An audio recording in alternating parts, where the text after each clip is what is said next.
Почитувани гледачи, добро вечер, добре дојдовте во уште едно ново издание на интервју. Како што знаете, вторник 21 часот е резервиран токму за оваа емисија и вечерва на голем број теми ќе разговарам со мојата гостинка. Еве, ќе ви откриам дека станува збор за една дама која што се бави со политика. Станува збор за Слаѓана Митовска, пратеник во Собранието на Република Македонија, од редовите на владеачката ВМРО-ДПМН и накуни доаѓате од Крива Паланка. Сите оние кои што се од Крива Паланка ве знаат, пред се, добро вечер и добре ни дојдовте во нашето студио. Добро вечер, ви благодарам за поканата. Како се чувствувате? Еве, вие сте постојано се бавите со ова, меѓутоа се надевам и немате трема вечерва да поразговараме за многу теми. Пријатно се чувствувам, искрено верувам дека ќе помине се во најдобар ред. Така. Вашите почетоци во политичките води се од 2006 година како технички секретар. Што ве натера, еве, ако може да се каже, да се бавите со политика и да навлезете во политиката? Вака, како поддржувач на политиките на ВМРО-ДПМН сум многу одамна, односно со наполнување на полнолетството и стекнување на право на глас. За да се вклучам активно во политиката, од 2006 година пред се беше желбата да дадам свој допринос во предизборниот процес, но и секако разочараноста од претходната работа на владата која што беше до 2006 година. Знаете, тоа беше еден многу тежок период во кој граѓаните на Република Македонија се наоѓаа во една безизлезна ситуација. Гледајќи ја средината околу себе, гледајќи ги своите родители, своите соседи, пријатели, роднини, сите беа оставени на улица, беа избркани од работа по 25 години, по 30 години работен стаж. Беа оставени на маргините на екзистенцијата. Не е убава слика. Значи, состојбата во која што се наоѓаше Република Македонија и граѓаните Република Македонија воопшто не беше за пофалба. Можеби тоа беше уште еден поголем стимул, поттик за активно, целосно и максимално да се вклучам во политичките води. И секако да дадете свој придонес не само за вашите најблиски, туку за сите граѓани. За сите граѓани. Значи, тогашната влада не само што ги исфрли на улица, туку воопшто не се сети, воопшто не се сврте кон тие луѓе дали имаат средства за екзистенција и дали им е потребна некаква помош. И не само кон тие луѓе. Тогашното раководство беше заборавено од годините на власт. И не само кон граѓаните, ги имаше заборавено и своето членство, своите активисти. Воопшто. Значи, тогаш во тој период само се работеше за неколку функционери на општинско ниво кои што успеа преку ноги да приватизираат фирми, односно да им ги земат фирмите на граѓаните, кои што со години биле градени со државни пари, со пари на граѓаните. Така, и вложувале тие свој труд за да се издигнат и сите тие фабрики на едно повисоко ниво за сите. Сигурно, значи тоа е вложување со децении наназад и преку ноќ одеднаш тие луѓе кај останаа без работни места, останаа без фабриките, останаа без средства за екзистенција. Токму таа политика да се работи само за интерес на одредени локални функционери навистина создаваше револт и иритираше не само кај мене, туку кај голема група на граѓани, а посебно кај младите интелектуалци и воопшто кај младата популација. Така, Унијата на жени на ВМРО-ДПМН од 2010 до 2014 година беше под ваше раководство. Како е да се работи со дамите? Многумина знаат да речат жените се проблематични, но знаат ли жените да бидат добри политички лидери? За да се биде лидер, не е битно дали сте маж или жена. Тоа е способност која што една личност ја поседува или не ја поседува. Лидерството е способност на една индивидуа да има можност да влие на одредена група, доброволно да пристапи кон решавање на заеднички цели и задачи. Значи, тоа се меѓуперсонални односи. Убава вештина и секако дека доколку една личност се поседува, може да ја искористи не само во политичките води, може да ја искористи во приватниот сектор и било каде, во било која работа. Се гордеам како лидер на Унијата на жени, која што ја раководев од 2010 до 2014 година, затоа што не ми беше тешко да ја водам Унијата. Јас сакав. Јас знаев дека во Крива Паланка има жени кои што сака да се вклучат во политика. Тоа го стегнав благодарение на претходното искуство. Значи, од 2006 до 2009 година, јас некаде повеќе од 3 години извршува функцијата технички секретар. Јас го знаев раководството во местните комитети. Јас знаев со колкав потенцијал располага општинскиот комитет на ВМРО-ДПМН. Знаев во секој местен комитет колку има активни жени, кои имаат желба да се активираат и кои би можеле да ги привлечеме, да ги придобиеме на наша страна. Кога веќе имаш една визија и желба да покажеш дека ВМРО-ДПМН има потенцијал, односно има жени кои што ќе се приклучат кон оваа политичка партија, воопшто не е тешко да се биде добар лидер. Во тој период можам да кажам дека бројот на жени членки беше многу зголемен. Значи, секојдневно се гледаше интерес за приклучување кон унијата на жени. Активностите сами по себе беа многу. Организиравме многу трибини, со кои трибини опфативме секојдневни актуелни теми. Повикувавме предавачи не само од Крива Паланка, професионалци повикувавме и од Крива Паланка, но и од другите градови во Република Македонија, со цел таа трибина да го пренесе токму она за која што тема и организирана. Организиравме хуманитарни акции, еколошки акции, значи секојдневни бројни активности. Опфатен целокупниот сектор, немаше тоа некои поделби, имавте време за секого. Имавме време за секого и имавме време да се вклучиме секаде. Рамо до рамо се вклучивме во активностите во местните комитети. Значи во сите политички активности жените беа вклучени рамо до рамо со мажите. Ние сме рамноправни, нели? Така можеме да одговориме на секоја активност која што ќе се бара и од мажите и од жените, така, заеднички. Последната годишна конференција помина, вие бевте дел, видовме навистина исклучително голем број на дами кои што се вклучени во политиката како лидери или како членови на Унијата на жени. Како помина годишната конференција? Последната годишна конференција помина многу убаво. Значи беше посетена, некаде над 10.000 жени беа дојдени во салата Јане Сандански. Имаше една многу убава позитивна енергија, на единство, на желба да се даде целосна подршка кон ВМРО-ДПМН и кон председателот Никола Груевски. Преубава атмосфера, задоволството од целата атмосфера се гледаше на лицата на сите жени кои беа таму. Така, насмејани озарени лица кои говорат многу повеќе отколку да се каже како тоа се чувствува. Силни и спремни за нова победа. Така. Функцијата пратеник во Собранието на Република Македонија извршувате од 2014 година. Колку е напорно, но пред се одговорно да се работи како пратеник во Македонското собрание? Функцијата пратеник ја извршувам од 2014 година и тоа е навистина една убава функција, но пред се е многу одговорна. Можам слободно да кажам дека е поодговорна отколку што јас и самата очекував кога преку екраните ќе ја следев работата на пратениците во собранието. Навистина мислев дека е поедноставна и полесна. Не е така, значи тоа го сватив откако влегов таму и представува многу одговорна работа, доколку сме свесни дека граѓаните нам ни ја дале поддршката и граѓаните имаат верба во нас и граѓаните од нас очекуваат да се бориме за нив и да ги застапуваме нивните права.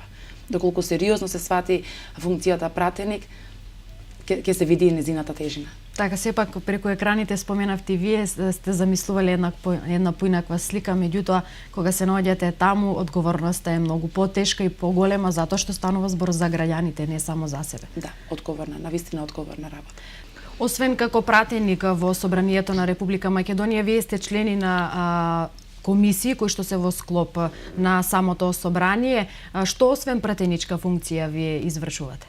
Како пратеник во Собранието на Република Македонија, исто така сум член на повеќе работни тела, односно членувам во Комисијата за труд и социјална политика, Комисијата за транспорт и врски, локална самоуправа, Комисија за образование, наука и спорт и сум член на интерпартиска парламентарна група за правата на лицата со посебни способности.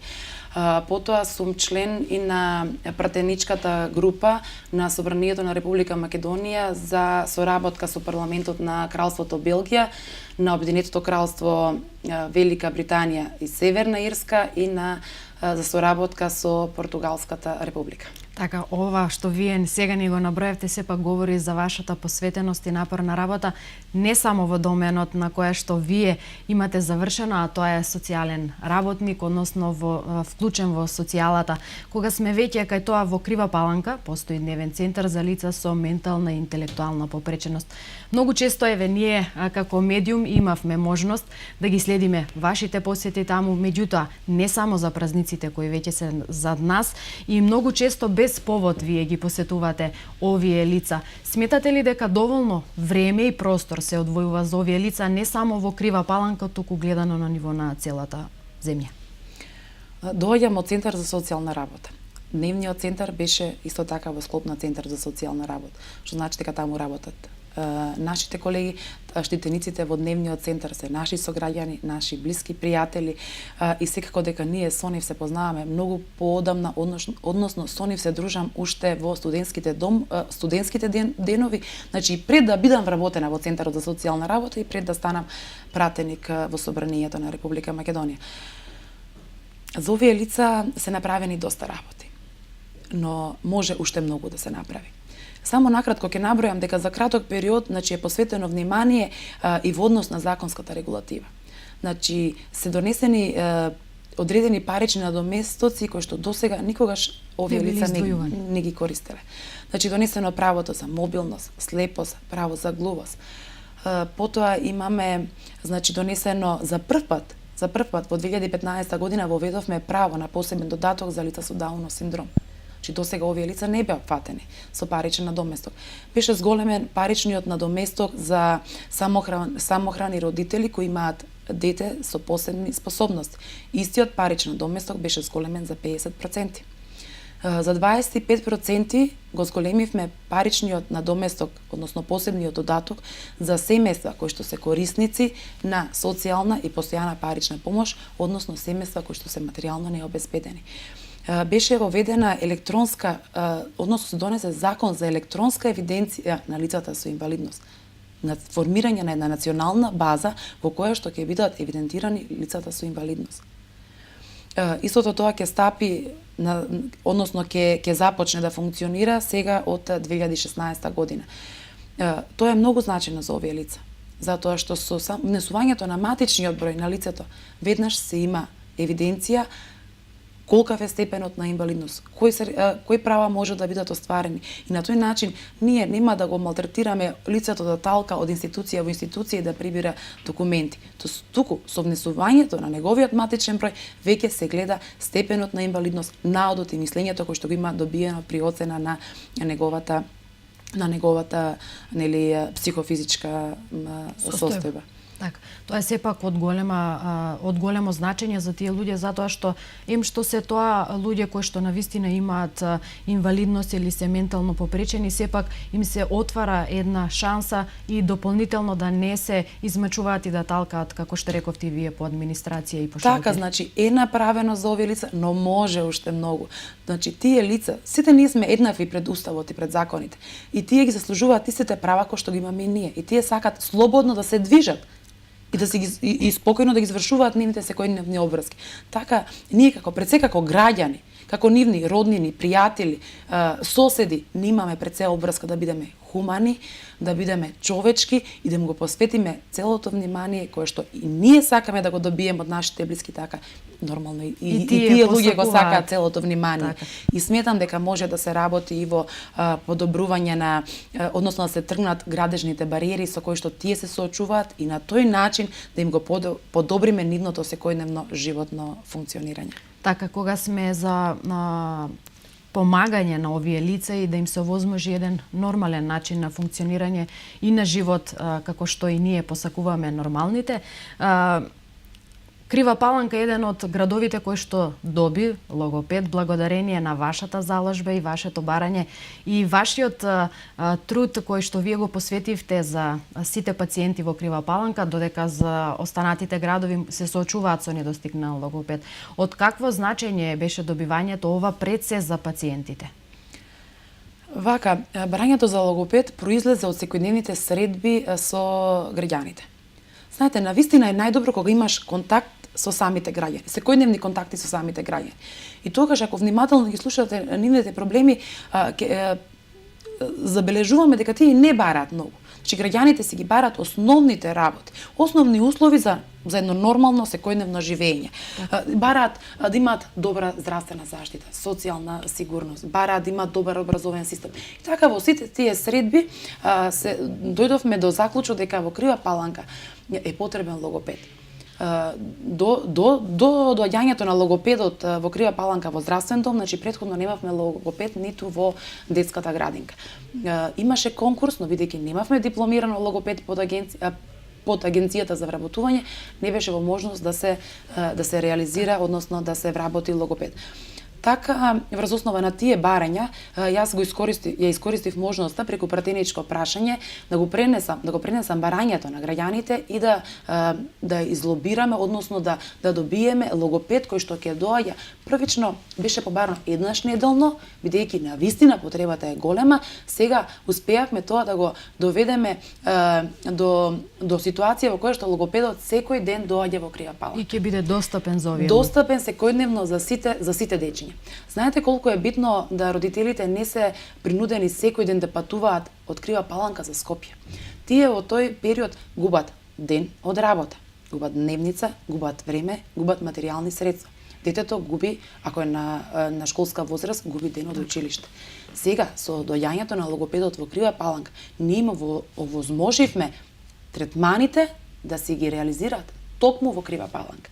Многу е битно на мала возраст да се надминат неправилностите во говорот, кои што се среќаваат кај многу дечиња, но нормално со вистински третман, со посветена работа, тие неправилности можат да се надминат. Така и со вложениот труд токму на овие луѓе кои што се заложени за тоа, сепак се овозможува еден подобар живот на сите дечиња, за да можат сите да растат како што и го заслужуваат, нели, да станат.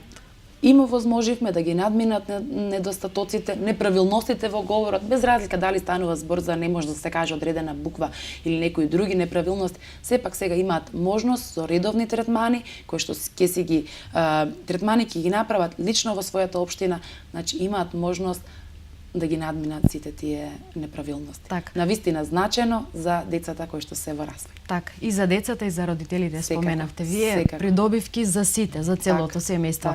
Дека посветувате време на вашите граѓани, говори тоа дека голем број на ваши сограѓани ве посетуваат во рамки на вашиот проект кој што се нарекува средби со пратеникот Слаѓана Митовска, за да ви поставуваат прашања. Освен ова, кое што споменавте дека идејата ви се разви токму од средбите со нив и нивните барања. Што друго бараат кривопаланчани од вас? Значи вака, за прв пат во Крива Паланка е отворена локална канцеларија за средба со граѓаните. Значи, во таа локална канцеларија секој ден си работи асистент кој што ги прима заинтересираните граѓани и кој што сака да остварат средба со мене. Значи, си закажуваат третман и секогаш кога сум во канцеларија, значи тие се известени еден ден претходно за точниот термин и времето во кое што ќе бидат примени од моја страна. При тие средби граѓаните доаѓаат со најразлични барања. Доаѓаат многу често со нивни лични проблеми, доаѓаат со барања кои што се однесуваат на поголема група на жители, односно за барања за нивното населено место. Значи доаѓаат со најразлични барања и секогаш кога сме во можност, доколку нели сме во можност, ние барем јас како пратеник се трудам да помогнам. Не секогаш, не секаде сме успеале да ги решиме сите проблеми. Но се додека има заинтересирани граѓани да остварат средба со мене како пратеник, јас ќе бидам задоволна, затоа што на тој начин тие ми даваат до знаење дека ти имаат верба во институцијата пратеник, ти имаат верба во мене како нивен сограѓанин. Така, кога еве можат да остварат контакт со вас сите оние кои што сакаат да дојдат до вас и да ви постават некое прашање, да се информираат за нешто што е нивно секојдневие и представува проблем за нив? Секој ден кој што сакал да ме добие на телефон, успел во тоа. Доколку сакал да оствари средба во мојата канцеларија, значи секој петок, доколку немаме седница или комисија во собранието, нашата обврска е ние да бидеме во своите општини и да имаме средба со нашите граѓани. Значи, петоците кога сме ангажирани во собранието, тогаш не ги остваруваме средбите со нашите граѓани. И таа средба ќе биде презакажена дали за саботата или за следниот петок се договараме со самиот граѓанин. Може ли да не издвоите нешто што најчесто бараат тие? Како што кажа, барањата се различни, многу пати се лични проблеми, многу пати се, како што кажав, барање за одредени потреби во нивното населено место, имаат прашања, некогаш забелешки на одредени законски регулативи, имаат иницијативи. Значи, средбите со граѓаните се една добра навика која што ја спроведуваат пратениците и на тој начин и нам ни олеснуваат работата. На тој начин тие мене ми даваат предлози како за некое законско решение ние можеме да издействувате и да го направите да биде подобро за сите. Дека вие одвојувате време за граѓаните, видовме преку голем број на активности кои ги спроведувате, меѓутоа она кое што секако сакам да го прокоментирам со вас е моменталното состојба на политиката во земјава. Еве, актуелни се изборите, веќе се закажани за 24 април, вие како пратеник. Може ли еве да ни кажете што ќе биде ако Социјалдемократскиот сојуз не оди на избори? Што ќе изгубиме? Вака, моето видување во поглед на тоа дали Социјалдемократскиот сојуз ќе излезе на избори е дека треба да излезат на избори. Треба да излезат на избори затоа што пред се имаат одговорност кон граѓаните, имаат одговорност кон своите подржувачи, кон своите членови, симпатизери, кон активистите. Овие предвремени избори беа побарани токму од Социјалдемократскиот сојуз. И ги добија. Така, значи датумот заеднички беше договорен, датумот 24 април 2016 година дека ќе се одржат предвремени парламентарни избори. Има и неколку барања, кои што барања едно по едно и беа реализирани, исполнети. Останува еве сега прочистување на избирачкиот список и останува законот за медиуми. Значи тоа се две точки кои што се уште не се завршени. Јас верувам, не имаме доволен период до изборите дека и овие две работи ќе бидат усогласени. Значи нема простор поради што Социјалдемократскиот сојуз не би требало да излезе на избори. Јас искрено мислам дека е потребно и дека тие ќе излезат на избори. Верувам дека ќе излезат на избори. Има сега забелешки околу избирачкиот список. Председателот на Државна изборна комисија е токму од редовите на Социјалдемократскиот сојуз. И нема зошто да се плашат од неуспех или дека избирачкиот список нема да биде. Нема простор за манипулации. Значи, прочистување на избирачкиот список пред се треба да биде тековна работа. Значи, лицата кои што се стекнале со полнолетство ќе бидат вметнати во избирачкиот список. Лицата кои што дали поради смрт или се оцелиле од државата, значи ќе бидат одстранети од избирачкиот список, една тековна и нормална работа. Значи сега со нивниот председател на Државна изборна комисија, верувам дека тие нема потреба се сомневаат во избирачкиот список. Имаат исто така министер за внатрешни работи. Значи клучно министерство. Так. Верувам, искрено верувам дека тие на 24 април ќе излезат на избори и верувам дека законот за медиуми кој што го бараат навистина ќе биде закон кој што ќе биде превземен од некоја држава која што е членка на Европската унија. Предлог законот кој што тие го има дадено не дава транспарентни медиуми. Не дава реални медиуми. Тие бараа медиумите да бидат токму под нивно раководство. Значи, едно зборуваат, а вамо друго бараат. Затоа, врз основа на сите досегашни усогласени точки, јас искрено верувам дека Социјалдемократскиот сојуз ќе излезе на избори, бидејќи лично тие ги бара, тие инсистира на предвремени парламентарни избори и нема од што да се плашат, туку ќе се излезат на избори како и останатите политички партии. Така, сепак граѓаните, без разлика на својата определба за партијата, заслужуваат да живеат во мир и спокојство и да самите да одлучат кој овде ќе раководи со државата. Така. Граѓаните ја даваат власта, граѓаните ја земаат власта. Така. Тие се најдобра опозиција и најдобри критичари. Така. Во поглед на социјалата и здравството, што недостасува во Крива Паланка? Има ли такво нешто? Сигурно дека има работи кои што недостасуваат и покрај тоа што се направени доста работи, има простор уште што многу да се направи. Здравствениот дом во Крива Паланка е реновиран, целосно е реновиран. значи зголемен е бројот на медицински персонал, отворена е брзата помош, значи која што претходно беше затворена, сега повторно работи брзата помош.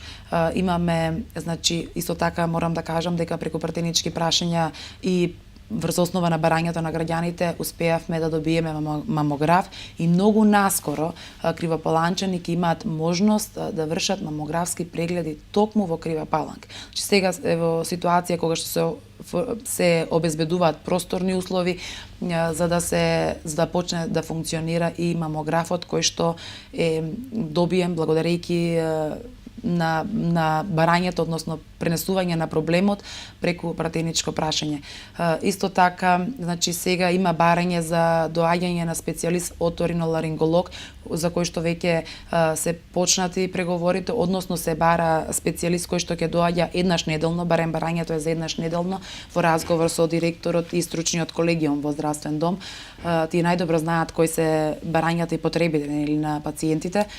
Сега во моментот се работи на тоа да обезбедиме специјалист оториноларинголог кој што ќе доаѓа во Крива Паланка, каде што ќе се вршат прегледи на пациентите.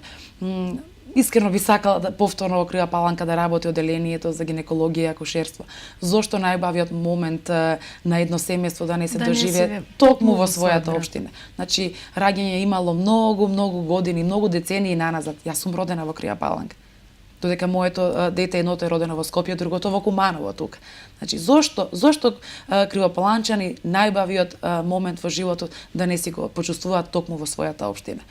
Би сакала да повторно да почне да функционира одделението за неврологија, детското одделение. Значи, има уште што многу да се направи. Но искрено верувам дека постепено работите една по една ќе се реализираат. Ако еден проблем тлее со години и ако некоја работа со години била запоставувана, нема да се реши толку брзо, ниту пак преку ноќ, ниту пак со ветување или со волшебно стапче. Потребно е време. Се надеваме дека сепак ова што вие го споменавте ќе најде на прием од другата страна и дека ќе биде ова нешто што ќе се направи сепак за доброто на сите граѓани на Крива Паланка. Искрено се надевам, моја обврска е да ги пренесам сите проблеми и сите барања на кривопаланчани. Тоа ми е работата, значи затоа сум и таму. И искрено во однос на социјала кривопаланчани имаат потреба од отварање на старечки дом. Знаете, тоа Крива Паланка има старо население, значи поголем број има на старо население кое што во тие повозрастни години е оставено можеби и само на себе. Дали децата се иселени, не се тука и самите тие луѓе доколку се згрижени во еден дневен центар ќе имаат едни поубави, помирни и поспокојни денови. Да. Така, во тие пензионерски денови, во пензионерски поодминати години, така. Так. Далеку од обврските, што е она што вас ви исполнува и ви дава позитивна енергија после напорниот ден на работа? Позитивната енергија секако дека се црпи од дома, од семејството, од дечињата. Нема нешто поубаво кога ќе се вратите дома и ќе си ги гушнете своите дечиња.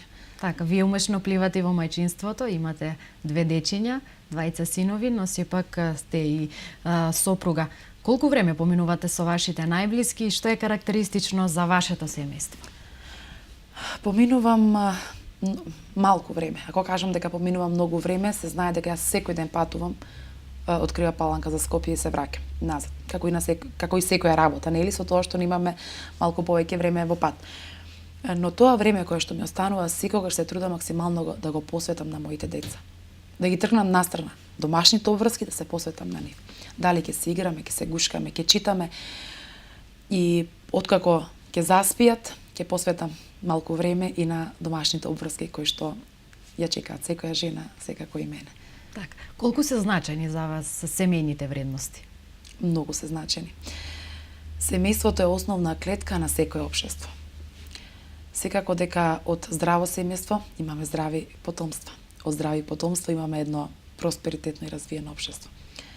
Јас се родив и израснав во едно скромно, нормално македонско семејство.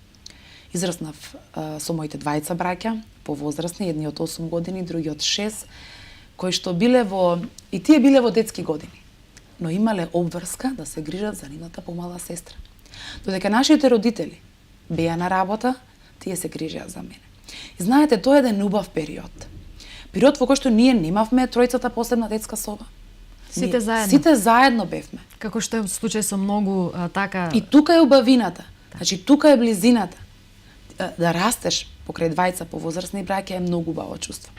Значи, зрееш покрај нив, учиш од нив и секогаш се чувствуваш заштитнички покрај нив. Така да јас искрено сум благодарна на целата подршка, на целото внимание кое што тие ми го има дадено. И моите родители, и моите браќа, затоа што успеале од мене да изградат една личност каква што сум денес. Така.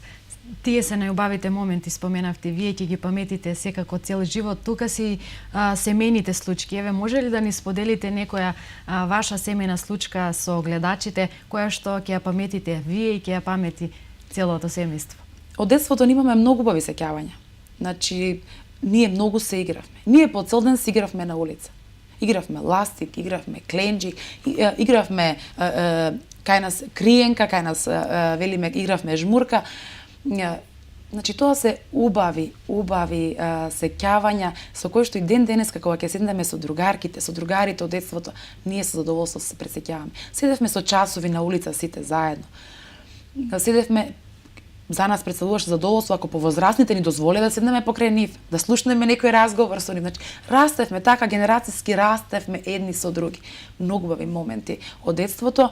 Конкретно случка од детството нема да издвојам, но како животна случка која што мене ми го смени да речам животот, но и во тој момент да почувствуваш нешто посебно, некоја посебна енергија е раѓањето на син ми Михаел.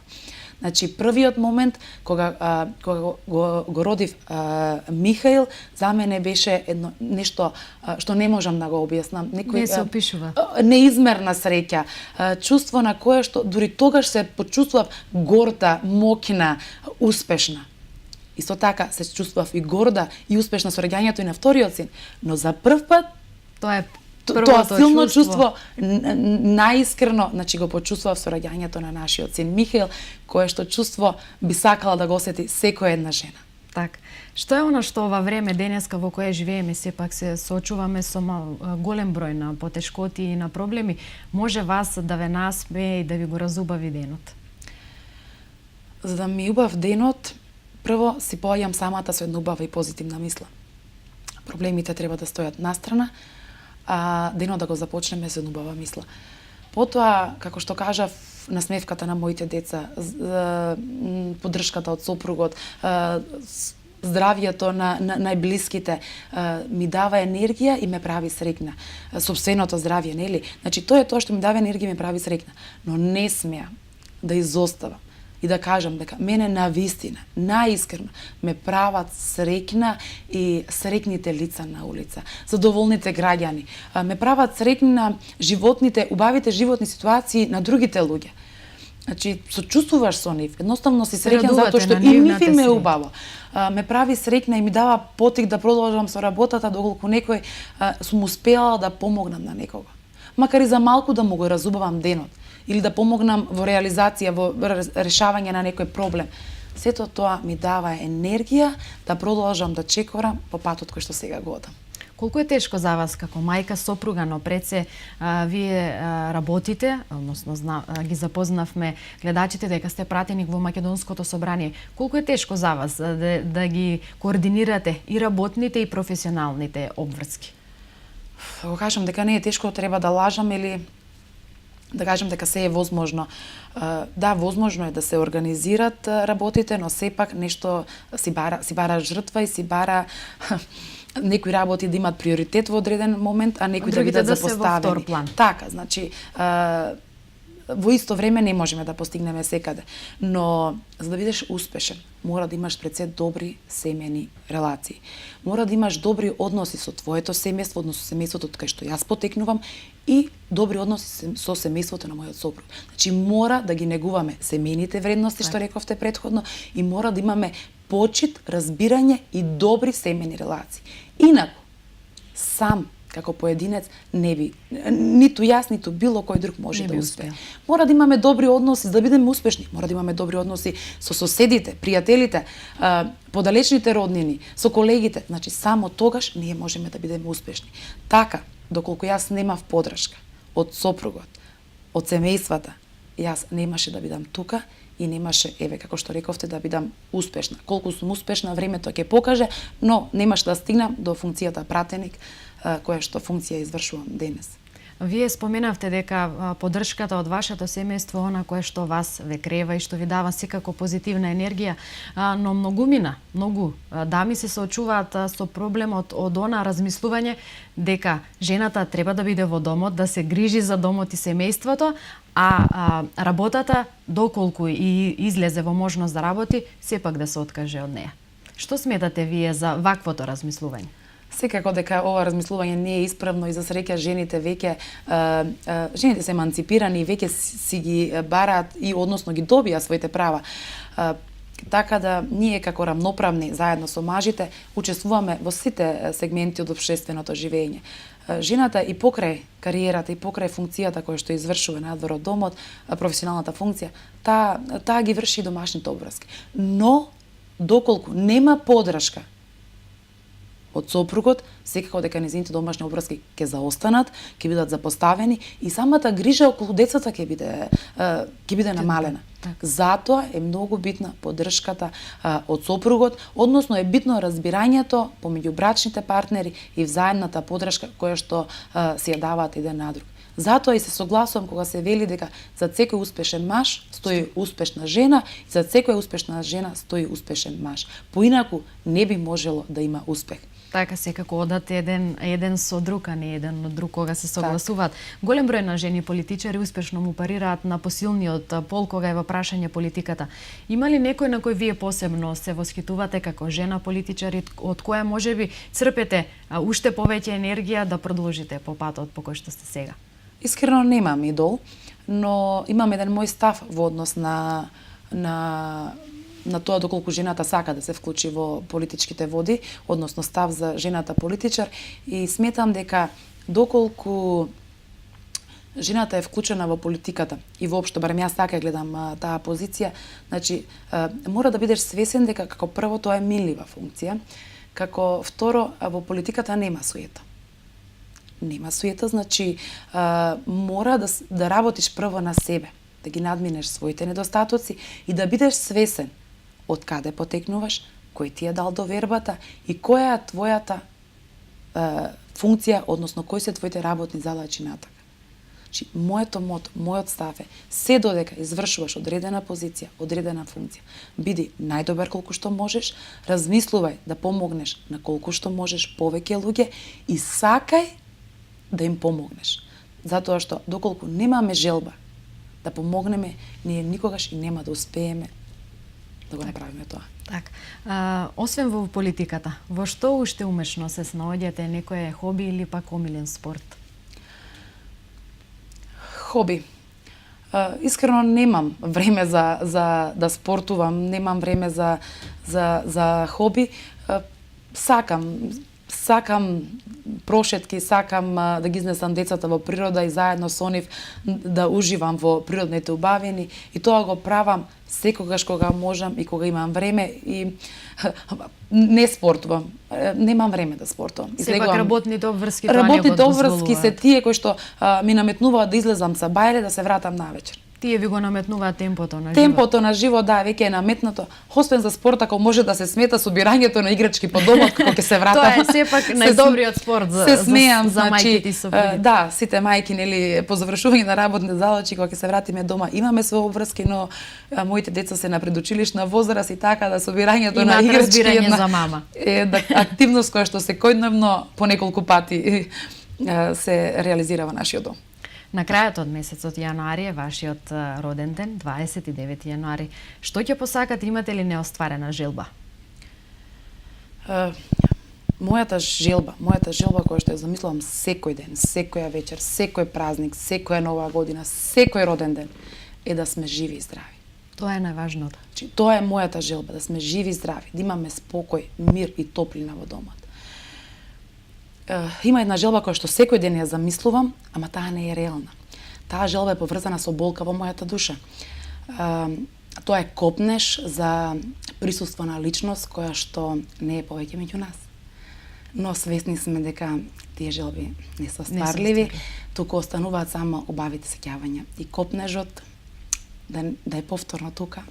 Сепак. За жал не е така, нели? Сепак. Животните ситуации се тие кои што нас не учат да бидеме силни во такви ситуации и да бидеме среќни во убави и позитивни случувања. Да бидеме истрени, издржани за сепак, за да нашето се семејство. носиме и со доброто и со лошото кое што ќе не сретне во текот на животот, а нормално ние сме луѓе и се среќаваме и со убави и со лоши работи во текот на животот, кои што убави и лоши работи не прашуваат кога и да како дојдат. треба да дојдат. Така. Тие едноставно си доаѓаат и се тука и дел од нашето секојдневие. Еве, сосема за крај, за жал, ни дојде крај на овој разговор. Што ќе им порачате на нашите гледачи? Еве, ќе им се обратите и ќе им порачате на вашите сограѓани кривопаланчани. Вака, прво сакам да ги поздравам и гледачите на К3 телевизија и моите сограѓани кривопаланчани, како и жителите на општина Ранковце, да им посакам пред се да се живи и здрави, да истрајат во овој период на агонија кој што беше создаден од вештачката политичка криза. Тие се интелигентни луѓе и најдобро знаат како треба да постапат и како треба да одлучат. Да им посакам да во периодот кој што следи да останат со здрав разум и да веруваат и во мене како пратеник, но и владеачката партија, односно да веруваат во политиките на ВМРО ДПМН, затоа што само така Република Македонија ќе го продолжи својот пат, ќе имаме една економски развиена земја и ќе продолжиме да чекориме кон патот на Европската унија и НАТО. Така. Јас ми останува само да ви се заблагодарам што одвоивте време да бидете дел од оваа емисија и интервју. Се надевам дека ви беше пријатно овде во нашето студио, на гледачите покрај малите екрани се надевам ќе им биде уште попријатно, им беше попријатно со овој разговор и повторно да ни бидете гостин и да ни раскажете за понатамошните ваши успеси и секако успесите на вашата владеачка партија. Ви благодарам за поканата, навистина се чувствував убаво и пријатно. Ова е едно интервју како и нели како со секоја друга личност, така да верувам дека на гледачите ќе им се допадне или барем во најмала рака ќе се чувствуваат пријатно и ќе го задржиме нивното внимание додека трае интервјуто. Така, благодарам уште еднаш. Почитувани гледачи, тука и ќе се одјавиме. Ова беше уште едно издание на интервју. Се надевам ви бевме интересни, доколку е така. Следете не и во наредниот вторник, терминот го знаете, 21 часот. Останете во добро расположение, останете насмејани и секако останете со програмата на К3. Довидување!